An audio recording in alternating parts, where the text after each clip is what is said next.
Sentir emoções desconfortáveis não te impede de tomar uma ação significativa. Eu me chamo Ana, eu sou psicóloga e muitos pacientes têm dificuldade de entender o que eles sentem e de como o que eles sentem acaba impactando em como eles se comportam.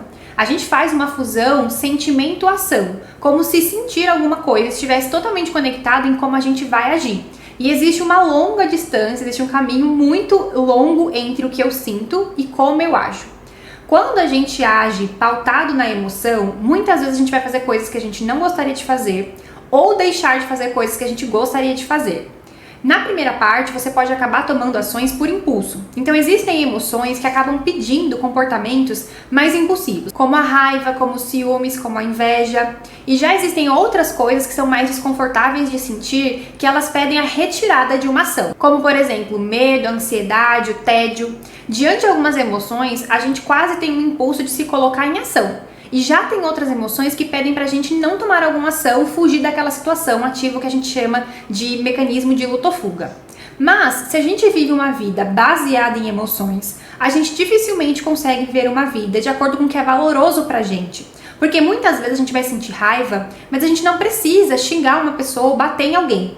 Ou outras vezes você vai sentir ciúmes, mas aquele ciúmes não é um perigo real. E às vezes você vai afastar a pessoa com quem você tá porque você fica em cima dessa emoção dos ciúmes.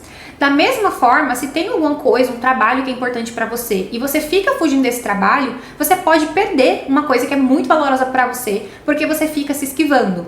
Então você percebe como a gente precisa aprender a identificar as emoções, a dar nome pra elas, porque muitas pessoas nem sabem nomear, e então entender o que a gente quer fazer com elas. Não é reprimir emoções como muitos de nós aprendemos. É você aprender a identificar, a até validar essa emoção, mas se perguntar como que eu gostaria de agir apesar dessa emoção.